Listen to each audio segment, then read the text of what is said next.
सुमायरा बेगम और ओन साहब लाउंज में बैठे गुफ्तगू में मसरूफ थे। उनके चेहरे पर फैली पुरशफ़क़त मुस्कुराहट बहुत भली लग रही थी, मगर अगले ही लम्हे उनकी मुस्कुराहट सिमट गई जब उनकी नज़र लाउंज में दाखिल होती इज़्ज़ा और अफ़ाफ़ पर पड़ी थी। या अल्लाह खैर!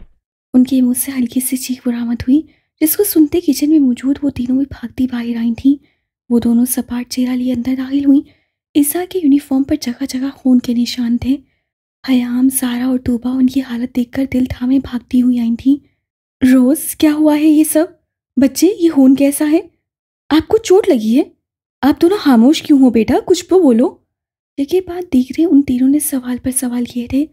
अफाफ बेटा, स्नो कहाँ है? इज़्ज़ा, कुछ तो कहें बेटा, ये खून कैसा है? सुमेरा बेगम उनके चेहरे थामती मिन्नत की। इतना शोर सुनकर वो तीनों भी अपने अपने कमरे से बाहर आए थे। मुरसलीन, ताहा और नताशा उनकी हालत देखकर एकदम से सकते में आ गए, मगर नताशा भागती उनके पास आई और अफाफ को अपने घेरे में ले लिया था, मगर वो बेसुध सी खड़ी थी। इज़्ज़ा मेरी जान, कुछ तो कहो, देखो मामा परेशान हो रही हैं। मुरसलीन ने उससे करीब झुकते नरमी से कहा तो इज़्ज़ा ने हयाम की तरफ नजर उठाई। मामा?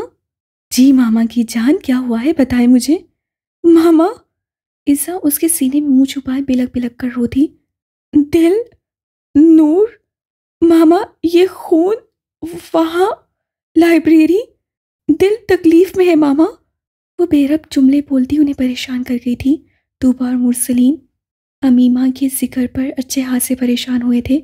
अफाफ यूं ही सपाट अंदाज से बैठी थी।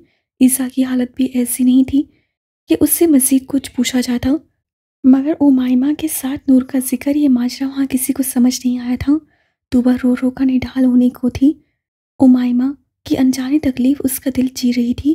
ताहा याह्या को कॉल करता पोर्च में गाड़ी रुकने की आवाज़ आई। कोई बाहर निकलता।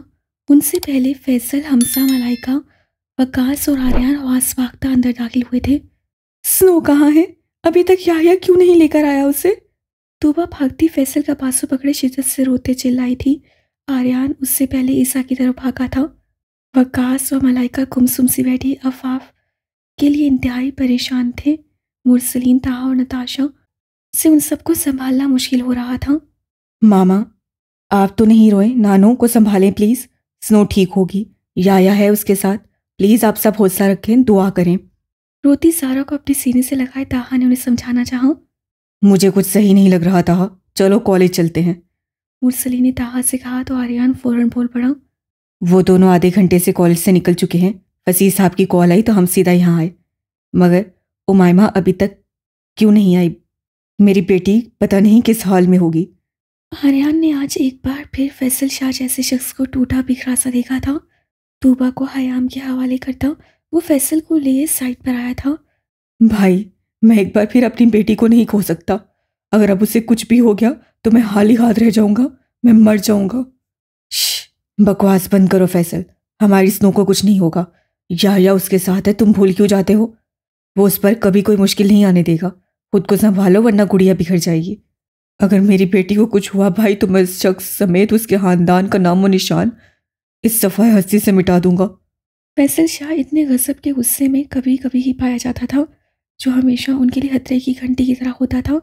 आर्यन मलिक ने सबसे लब खींच लिए। उससे कभी नहीं सोचा था जिंदगी उन्हें कभी फिर से ऐसे मोड़ पर लाएगी जहां उसका पूरा खानदान फिर से तकलीफ में सफ़र करेगा। उससे एक तायराना नज़र हॉल में डाली, जहां मलिक विला के तमाम मकीन सबकी बुलंदियों पर खुद पर कंट्रोल रखे अल्लाह के यहाँ दुआ में मसरूफ थे। या उमाइमा को थामे लॉन्च में दाखिल हुआ। पलको वहाँ सब उमाइमा की उजड़ी हालत देख शशदर रह गए। ताहा, मुरसलीन, वकास, हमजा, आर्यन समेत सबकी नसें झुक गई। फैसल और तूबा के दिल पर मानो चाकू चल रहे थे। अपनी बेटी की हालत देख वो दोनों सारों कतार रोने लगे। मुरसलीन की आंखें गुस्से से लाल अंगारा हो रही थी। अपनी बहन की ऐसी हालत पर उसका दिल छलनी हुआ था। स्नो मेरी बच्ची, मामा, डैड। उमाइमा उन्हें देखते एक ही जिस्म में उन तक पहुंचती, उनके साए में यूं छुपी थी जैसे कोई उसे वापस उसी अंधेरे में घसीटने लगा हो। उनके महफूज हजार में आते ही उमाइमा ने अपने दिल का सारा गुबार निकाल डाला था। वो इतनी शिद्दत से रोई थी कि पिछले कुछ सालों के दिल में पाले वो सारे गम आज उसने आंसुओं के जरिए बाहर निकाल दिए थे। आर्या ने नज़र उठाकर याह्या की तरफ देखा, जिसका मफहूम समझते याह्या ने गहरा सांस अंदर खींचा। अल्लाह ने हमें आजमाइश में नहीं डाला। सोमाइनी अंदाज में कहते वो सर झुका गया। वहाँ सब ने बायाक वक्त अल्लाह का शुक्र अदा किया था। हयाम और सारा रोती उमाइमा और तूबा को संभालती कमरे में ले गई थी। मलाइका और नताशा अफाफ और ईसा के साथ थी। आर्यान फैसल की तरफ आया, उससे आंसू पूछे और शोला पार नसरू से एक समेत नजर उठाई, मगर वहां उसे ना पाकर सबको गहरी तशवीश ने आन घेरा। वो उसे जान से मार डालेगा। हमसा उसकी जज्बाती तबीयत के बरक्स झट से बोला। उसे रोकना होगा। वकास परेशान सा हुआ। ताहा, उसका फोन ट्रैप करवाओ फौरन। ओके बड़े पापा, मैं अरसल को कॉल करता हूँ। कोई फायदा नहीं है, शहजी, बिलाल और उन दोनों के फोन भी बंद जा रहे हैं। फैसल के जवाब पर उन सब ने बेबसी से एक दूसरे की तरफ देखा। डैम इट, अब कहाँ ढूंढेंगे उसे? आर्यान ने उसे से लब भींच लिए। भाई, मुझे उनकी फिक्र हो रही है, वो किसी मुसीबत में ना फंस जाएं। वो मेरा बेटा है फैसल, मैं बहुत अच्छी तरह से जानता हूँ उसे। वो खेल खेल का मुकाबले को मात भी दे देगा और उसे खबर भी नहीं होगी कि वो कितनी बुरी तरह हार गया। मगर मुझे उसके तासुरात बहुत गलत बता रहे थे डैड। मुझे नहीं लगता वो उस टीचर को जिंदा छोड़ेगा। वैसे तो छोड़ना भी नहीं चाहिए, क्योंकि उन जैसे दरिंदों का वाहिद ठिकाना दोज़ख है। सीने फलांगती नताशा ने कड़क आवाज में कहा। आप सब लोग परेशान क्यों खड़े हैं? याह्या का कुछ पता नहीं चल रहा बेटा। फैसल उदासी से बोला। मुझे मालूम है वो कहाँ है। उसे जितने पुरसुकून लहजे पे कहा, वैसे ही सबने चौंक कर उसकी तरफ देखा। कहाँ है, जल्दी बताओ। आर्यान और मुरसलीन सबसे आगे थे। मुरसलीन ने अपार्टमेंट की बेल बजाई, जिस पर अगले कुछ सेकंड्स बाद अंदर से किसी की आवाज़ सुनाई दी, मगर दरवाज़ा किसी ने नहीं खोला था। कौन? मुरसलीन रमीज शाह। जवाब इतना इत्मीनान भरा था कि अंदर मौजूद शख्स चंद लम्हे कुछ बोल ना सका। दरवाज़ा तुम शराफत से खोलोगे या मैं शराफत के दायरे में रहते खुद अपने तरीके से खोलूं? क्या काम है आपको और किससे मिलने आए हैं? शाजीन सईद, दरवाज़ा खोलो वरना अंदर आके मैं तुम्हारा सर खोल दूंगा। मुरसली ने तब कर कहा तो अगले ही पल दरवाज़ा खोल दिया गया, मगर सामने मलिक विला के तमाम बारातियों समेत पुलिस को देखते उसके छक्के छूटे थे। बाकी सब कहाँ है, फौरन बताओ। उसकी गर्दन दबोचे ताहा खतरनाक तेवर लिए धाड़ा। जी जी आए मेरे साथ। मुरसलीन और ताहा साइड होते आर्यान और बाकी सबको आगे करते खुद भी उनके पीछे चल दिए। वो एक बेसमेंट में उन्हें लाया जहां से कुछ आवाज़ें आ रही थीं। यार याह्या, शहजी को दरवाजे पर नहीं भेजना चाहिए था। तू जानता तो है कितना डरपोक है वो। तो तुम चले जाते उसकी जगह। अरसल ने बिलाल से कहा। मैं तो चला भी जाता, मैं कौन सा किसी से डरता हूँ। और वैसे भी कौन सा बाहर पुलिस आई होगी जो मुझे डर लगेगा।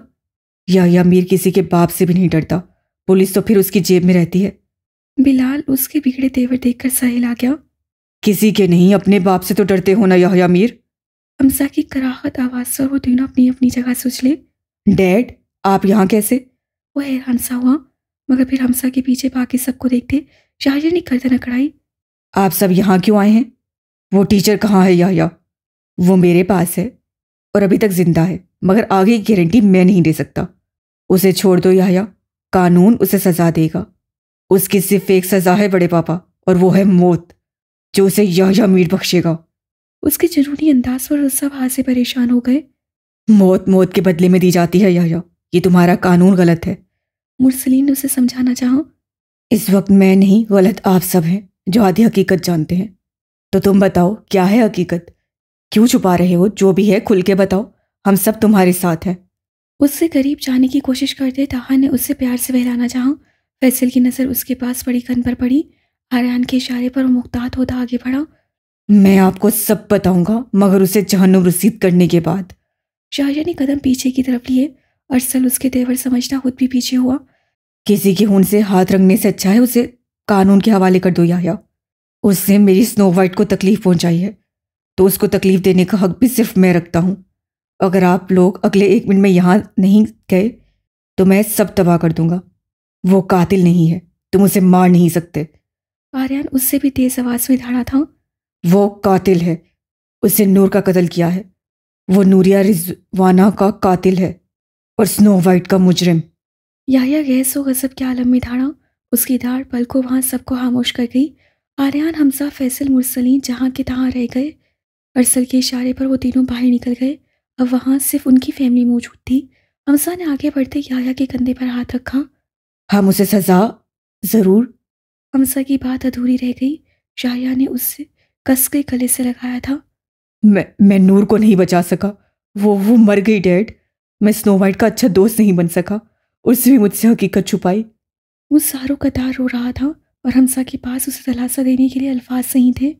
उन सब पर एक के बाद एक इंकशाफ हो रहे थे जो कि हैरान कुन थे। उन्होंने कभी सोचा भी नहीं था नूरिया का कत्ल हुआ होगा। याया ने उन्हें तमाम हकीकत बताई थी, नूरिया के कत्ल की शाम से लेकर उसके पेरेंट्स के रद्द-ए-अमल और उमैमा की हालत तक, सिवाय उस टीचर के अलावा। अब वो टीचर कहाँ है याया? मुरसलीन की सर्द आवाज़ पर याया ने गर्दन घुमाई। साथ बने कमरे में दाखिल होते उनकी नज़र कुर्सी पर बंद टीचर पर पड़ी, जिसके जिस्म पर सिर्फ एक जीन्स थी।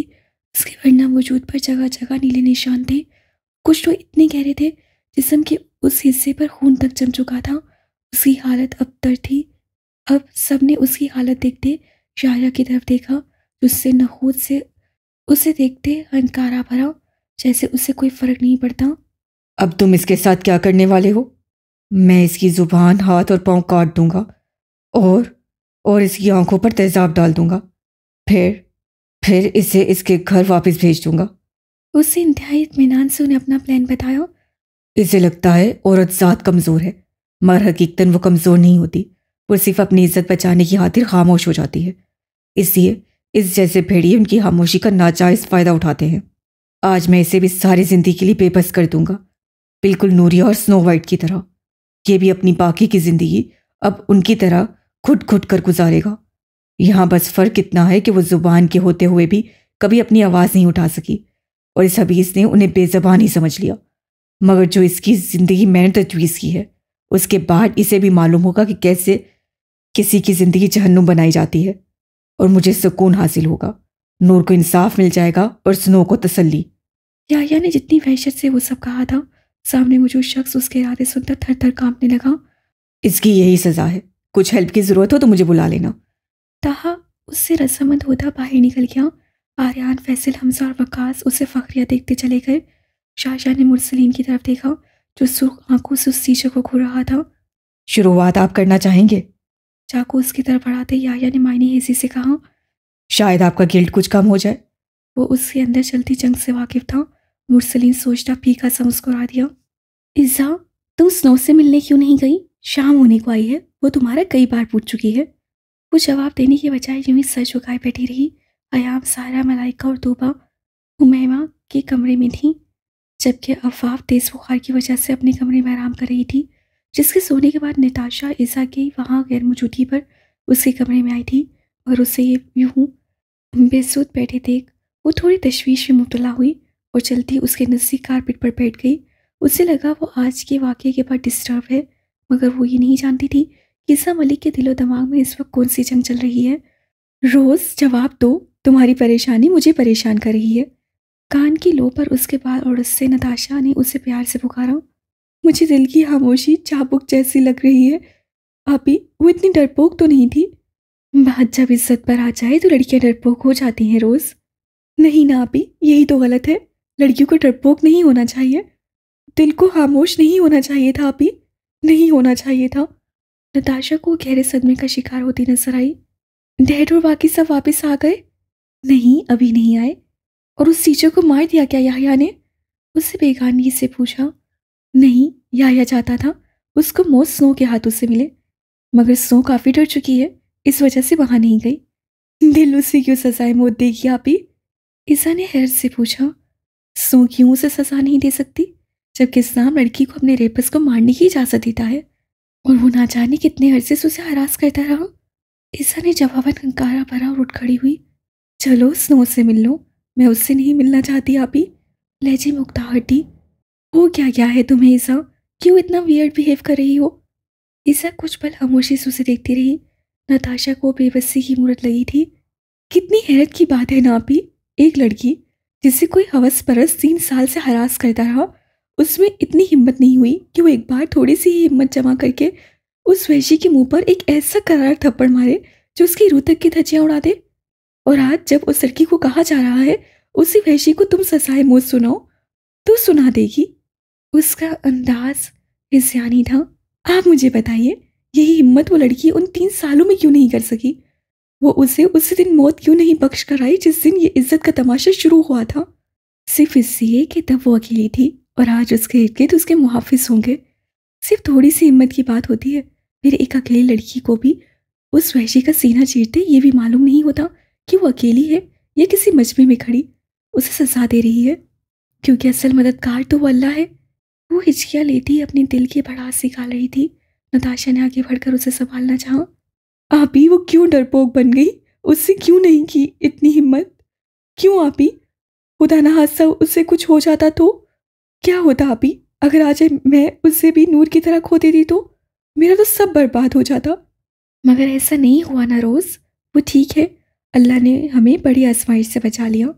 मेरी जान क्यों खुद को हलकान कर रही हो? नताशा से उसको संभालना मुश्किल हो रहा था। उसकी तमाम बातें साथ कमरे में मौजूद वो सब भी सुन चुकी थी। हयाम उसकी बिगड़ती कैफियत देख फ़ौरन वहाँ आई। वो शिद्दत से रोती हयाम के सीने में छुप गई। विला में दाखिल होते वो सब रोज़ के रोने की आवाज़ें सुनते हासे परेशान हुए थे। आर्यान फुर्ती से ऊपर की तरफ भागा था। वो कमरे में आया तो ईसा हयाम में छुपी फर्श पर बैठी रो रही थी। नताशा पास ही खड़ी बेबस निगाहों से उसे देख रही थी। मेरा बहादुर बच्चा। आर्यान ने उसकी तरफ लपकते उससे अपने हसार में छुपा लिया। चुप हो जाओ प्रिंसेस, तुम्हारी दिल ठीक है। डैड! ईसा के रोने में मज़ीद शिद्दत आई। उसका बाजू पकड़े वो सिसकने लगी। डैड, दिल ने मुझसे झूठ बोला, उससे मुझे अंधेरे में रखा। डैड, मुझे लगता था ईसा मलिक दिल के सबसे करीब है, वो मुझे खुद से ज़्यादा अजीज है। डैड, वो सब जानते हुए भी मुझे धोखा दे रही थी। उससे मुझसे इतनी बड़ी बात छुपाई। सब ठीक होगा प्रिंसेस, आप रोना बंद करो, वरना आपके डैडी परेशान होंगे। आर्यान ने उसे प्यार से पुचकारते कहा। और हम दिल से नाराज हो जाएंगे, उससे बात भी नहीं करेंगे। आर्यान की बाजू में सर रख के सूसू करती ईसा ने फटाक से सर उठाए उसे देखा। और ऐसा होता भी क्यों नहीं, दिल से नाराज होना उसके लिए दुनिया का मुश्किल तरीन काम था। ये सब हुआ कैसे? आखिर मैंने वहां बम ब्लास्ट करवाने का बोला था, तो एंड टाइम सारे बम डिफ्यूज कैसे हो गए? बॉस, हमें क्या खबर कैसे हुए? हम तो बम उस शॉपिंग मॉल में लगा कर आए थे। तो क्या कोई फरिश्ता उतर आया था जमीन पर जो ये कर गया? और अब दादा की दहशत सदा आवाज़ उस कमरे में गूंजी। पास बैठा सिकंदर इत्मीनान से सब सुन रहा था। तुम मनूसों पर मुझे कोई काम छोड़ना ही नहीं चाहिए था, तुम सब। वो मजीद कुछ कहता उसका मोबाइल रिंग हुआ। अननोन नंबर देखकर हरब दादा ने हाथ के इशारे से सबको खामोश रहने का कहा। तो कैसे मिजाज है दादा साहब? मुकाबिल की पुरसरार आवाज़ स्पीकर से गूंजी। तो ये सब तुम्हारा क्या दरा है? मुझे तो पहले ही समझ आना चाहिए था। तुम जैसा बुज़दिल इंसान ही मेरे कामों में टांग अड़ाने की जुर्रत कर सकता है। डार्क ऑल अगर बुज़दिल होता तो तुम्हारे लगाए बॉम्ब डिफ्यूज करने कभी खुद ना आता हर्ब साहब। इस हकीकत पर हरब दादा ने तीखी नजरों से अपने आदमियों की तरफ देखा। क्या चाहते हो तुम मुझसे? आखिर क्यों तुम मेरे हर काम में टांग अड़ाने पहुंच जाते हो? गहरी सांस भरते आज वो मुद्दे पर आना चाहता था। मैं सिर्फ इतना चाहता हूं, तुम पाकिस्तान में मौजूद इस लड़की को भूल जाओ। भूल जाओ कि कोई इज़्ज़ा आर्यान मलिक भी है। वो मेरी सबसे बड़ी जीत है, उसे हर्ब कभी नहीं भूलेगा। तो फिर इंतज़ार करो मेरा, मैं तुम्हारी सबसे बड़ी और भयानक शिकस्त बनकर मिलूंगा तुम्हें। तब तक के लिए एक और बर्बादी डार्क ऑल की तरफ से कबूल करो। और फ़ोन खटाक से बंद हो गया। हरब दादा परेशानी के आलम में फ़ोन ज़मीन पर पटकता सिकंदर की तरफ आया। मुझे डार्क ऑल चाहिए सिकंदर, जिंदा या मुर्दा? उसे दिलचस्पी से सवाल किया। जिंदा, उसकी मौत मैं खुद तय करूंगा। वो पुरजोश सा हुआ। Challenge accepted. सिकंदर कहता फ़ोन निकाल कर बाहर निकल गया। उससे कॉल मिलाई तो पहली इयरिंग पर उठा ली गई। Well job mister fake dark all. Sikandar की गंभीर सी आवाज़ से यहान आसमी का सीना फखर से छोड़ा किया। बहुत शुक्रिया भा, मेरा मतलब है। खुशी में वो कुछ ज़्यादा बोलने वाला था। अब आप क्या करेंगे? वो कमीना तो ऐसे बाज भी नहीं आ रहा, मतलब वो आपको पाकिस्तान भेजकर ही दम लेगा। आप क्या सोच रहे हैं? यहान को लगा वो कुछ सोच रहा है। मैं पाकिस्तान जाऊंगा, मगर वहां जाकर जो करूंगा वो हर्ब दादा के लिए 440 वॉट के झटके से कम नहीं होगा। तो क्या आप उस लड़की को यहाँ लाएंगे? शहान हैरत से गोया हुआ। मैंने उस लड़की का अचार डालना है क्या, जो यहाँ ले आऊं? उसे सर्द महरी से कहा। अच्छा, मुझे लगा था अचार डालेंगे आप। जस्ट शट अप यहान। Okay boss. और उससे फ़ोन रख दिया। उससे अभी से खुद को दिमागी तौर पर पाकिस्तान जाने के लिए तैयार किया था, मगर ज़िंदगी ने जो नई ट्रेजेडी उसके लिए तैयार कर रखी थी वो उसके लिए धमाकेदार होने वाली थी। ग्रैंड होटल के ग्रैंड हॉल में एक बहुत बड़ी पार्टी रखी गई थी जिसमें तमाम करप्ट लोग इनवाइटेड थे। अब दादा खुशी से फूले नहीं समा रहे थे। उसका सबसे बड़ा ख्वाब पूरा हो चुका था और सारा सामान स्मगल होकर उसकी हिरासत में आ चुका था। और उसे क्या चाहिए था? अरे दादा, उसे तो बुलाइए जिसकी वजह से आपका ये मिशन आखिरकार अपने अंजाम तक पहुंचा। कुछ देर तक वो भी पहुंच जाएगा। आखिर जल्दी किस बात की है? तौसीफ साहब, कुछ नहीं, बस हर्ब दादा, उस नामी गरामी हस्ती को देखना चाहता हूँ जिसके आपके यहाँ काफ़ी चर्चे सुन रखे हैं। सिर्फ चर्चे सुने, हमारे मुतल्लिक तो कई दास्तानें भी मशहूर हो चुकी हैं। सिकंदर की भारी रोबदार आवाज़ पर कई नसें उसकी जानिब उठी और फिर पलटना भूल गई। ग्रे पेंट कोट में मलबूस, सफ़ेद रंगत पर तीखे नकोश और हमेशा की तरह वो वाज़ह होता भयानक कट उसे वहशत सदा बनाने के साथ पुरकशिश भी बना रहे थे। देखने वाले हंस से उसे देखते रह गए। उसकी चाल ढाल में ही रौब कायम था। उसके चेहरे पर शायद संजीदगी उसकी दहशत की अलामत थी। यंग मैन, बहुत सुन रखा था तुम्हारे बारे में। तौसीफ हुसैन उससे हाथ मिलाता खुशजली से बोला। मद्दे मुकाबिल होने से तो फिर गुरीज फरमाइएगा हुसैन साहब। वो जरा सा हंसा। हरदादा समेत उसका भी बुलंद कहका हॉल की फिजा में गूंजा। तुम जैसे साइको के साथ भला मैं उलझकर अपना आप तबाह क्यों करवाना चाहूंगा? वो उन लोगों में साइको और मोनसे के नाम से मशहूर था। साइको होने के भी बड़े फ़वाइद हैं दादा। पागल इंसान के साथ उलझना नहीं चाहिए, क्योंकि अगर वो आपको शूट कर दे तो कानून उसे पागल समझकर छोड़ देगा। उससे इतनी सरदमहरी से कहा कि तौसीफ साहब का शराब का घूंट गले में ही अटक गया।